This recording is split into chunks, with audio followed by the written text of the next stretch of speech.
Hello everyone, welcome to Savitri institute. अगर आप लोग इस चैनल पर पहली बार हैं तो चैनल को सब्सक्राइब कर लीजिए। यह आप लोग का मॉडल एक्टिविटी टास्क है जनवरी 2022 का, सब्जेक्ट भूगोल यानी ज्योग्राफी क्लास 10 का। तो चलिए शुरू करते हैं।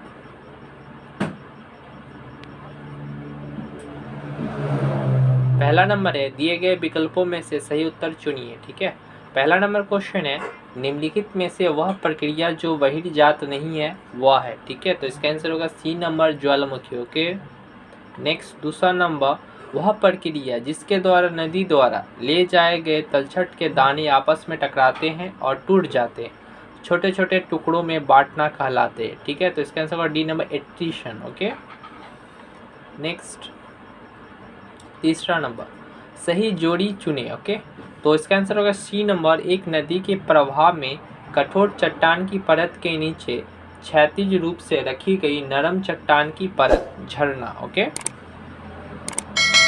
नेक्स्ट 2 का 1, उपयुक्त शब्दों में से रिक्त स्थानों की पूर्ति कीजिए। ठीक है, तो पहला नंबर क्वेश्चन है, मरुस्थलीय क्षेत्र में हवा और बाह्य पानी की संयुक्त क्रिया द्वारा पेडिमेंट के सामने गठित निपेशन स्थल रूप डैश है। ठीक है, तो इसका आंसर होगा बजाड़ा। ओके, नेक्स्ट दूसरा नंबर, नदी के अपर्धन कार्य के कारण नदी तल में बनने वाले गर्त डैश है। ठीक है, तो इसका आंसर होगा जल गर्तिका। ओके, अगर आप लोग अभी तक हमारे यूट्यूब चैनल को सब्सक्राइब नहीं किए तो सब्सक्राइब कर लीजिए और लाइक कर दीजिए। आगे बढ़ते हैं। दूसरा का दूसरा नंबर, कॉलम ए को कॉलम बी के साथ मिला है। ठीक है, तो नीचे कॉलम दे दिया गया है। ओके, और इसका आंसर नीचे दिया गया। ओके, यहाँ से यहाँ तक। ओके, नेक्स्ट तीसरा नंबर, निम्नलिखित प्रश्नों के उत्तर संक्षेप में दे। ठीक है, तो पहला नंबर क्वेश्चन है, नक्लिस्थान यानी ओसिस कैसे बनता है। ठीक है, तो इसका आंसर लिखिएगा यहाँ से, पहले हेडिंग दीजिएगा ओएसिस का निर्माण। ओके, लिखिएगा ओएसिस तब बनता है जब हवा रेगिस्तान के निचले इलाकों में गहरे चैनलों को काटती है और भूमिगत जल को उजागर करती है जो बहुत पहले बारिश के रूप में गिर गया था। एक ओसिस कई तरह से बनाया जा सकता है। कुछ मामलों में यह तब बनता है जब दोषपूर्ण और जलवायु परिस्थितियाँ एक शुष्क क्षेत्र में एक अवसाद पैदा करती है। एक लंबी अवधि में रेगिस्तान में कठोर मौसम की स्थिति से अवसाद गहरा और बढ़ जाता है। अवसाद और भी गहरा हो जाता है और जल स्तर तक पहुंच जाता है। ओएसिस बनने के लिए भूमिगत जल सतह पर आता है। एक ओएसिस भी बनता है जब भूमिगत जल वृत्तों और नदियों के पानी को सतह पर धकेल दिया जाता है। ओके, पैराग्राफ चेंज करके लिखिएगा। अतः रेगिस्तान में एक ओएसिस तब बनता है जब सतह के नीचे कोई भूमिगत नदी या जल स्रोत होता है। रेत के नीचे पानी जमा हो जाता है। एक ओएसिस में सबसे अधिक पाया जाने वाला पौधा खजूर है। ओके, उदाहरण नीचे दिया गया है। पहला नंबर है, अल अहसा यानी कि सऊदी अरबिया ओएसिस दुनिया का सबसे बड़ा ओएसिस नक्लिस्थान है। दूसरा, शेवा ओएसिस सभा के पास लीबिया सहारा रेगिस्तान के बीच में है। ओके, तो इसका आंसर लिखेगा यहाँ तक। नेक्स्ट दूसरा नंबर, उच्च पर्वत घाटी में दरारों की उपस्थिति पर्वतारोहियों के लिए एक समस्या पैदा करती है। 2 भौगोलिक कारक 2। ओके, तो इसका आंसर लिखिएगा यहाँ से, लिखिएगा उच्च पर्वत घाटी के हिमनद पर स्थित एक गहरा खंड पर्वतारोहण ने हमेशा बाधा उत्पन्न करती है।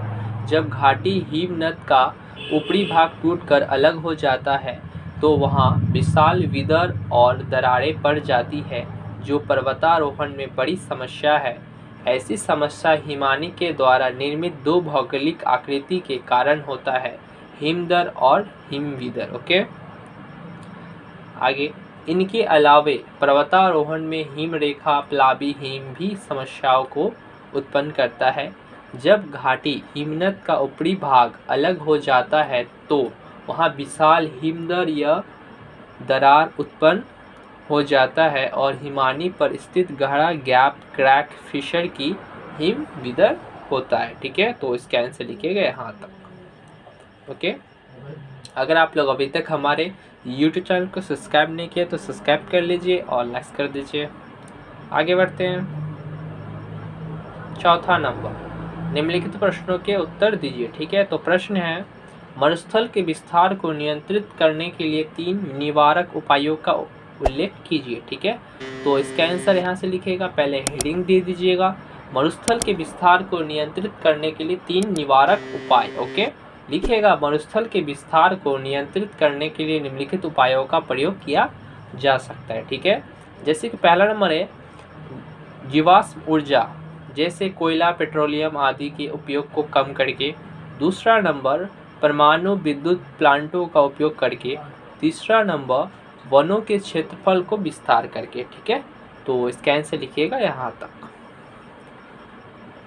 आगे 5वां नंबर, निम्नलिखित प्रश्न के उत्तर दीजिए। ठीक है, तो प्रश्न है उपयुक्त रेखा चित्रों की सहायता से लटकती घाटी तथा भेड़ पीठ सेल की निर्माण का वर्णन कीजिए। ओके, तो इसका आंसर लिखिएगा यहाँ से, पहले हेडिंग दे दीजिएगा लटकती घाटी का निर्माण। ओके,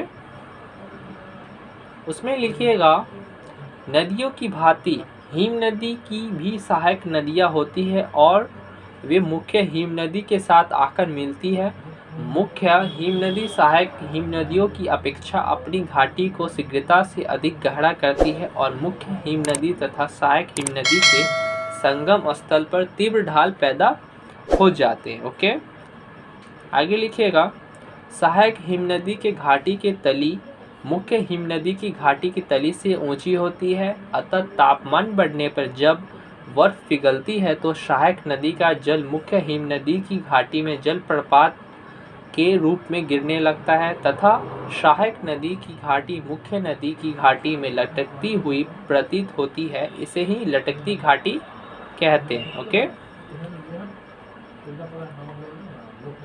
आगे अतः हिम के पिघलने पर जब इन लटकती हुई घाटियों से जल मुख्य हिम नदी की गहरी घाटियों में गिरता है तब जलप्रपात का निर्माण होता है। इस कारण इसे लटकती घाटी यानी निलंबित घाटी कहते हैं। ओके, यहाँ तक लिखिएगा, पहला का लटकती घाटी हुई का निर्माण का। ठीक है, और आप लोग जो ये फिगर देख रहे हैं इसे बना लीजिएगा। ओके, नेक्स्ट पॉइंट है इसी में, दूसरा था भेड़ पीठ सेल। ओके,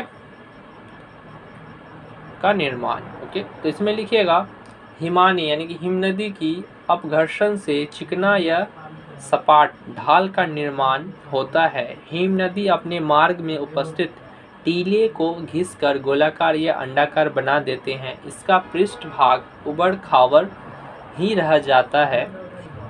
हिम के हट जाने के बाद यह टीले दूर से देखने पर भेड़ के समान दिखाई देते हैं। इनके पीछे का ढाल मंद और आगे का तेज होता है।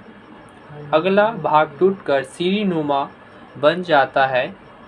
इससे फ्रेंच भाषा में रोचेस माउंटेन्स यानी कि भेड़ पीठ सेल कहते हैं। ठीक है, तो इसका आंसर यहाँ तक लिखिएगा और आप लोग जो फिगर देख रहे हैं इसे अवश्य बनाइएगा। ओके, तो यह आप लोग का पूरा कंप्लीट हो गया। अगर आप लोग अभी तक हमारे YouTube चैनल को सब्सक्राइब नहीं किया तो सब्सक्राइब कर लीजिए और लाइक कर दीजिए और अपने दोस्तों के साथ शेयर भी कीजिए। अगर आप लोग का इसका PDF फाइल चाहिए तो हमारे WhatsApp टेलीग्राम से जुड़ जाइए, डिस्क्रिप्शन बॉक्स में लिंक दिया गया है। ठीक है, तो चलिए, धन्यवाद।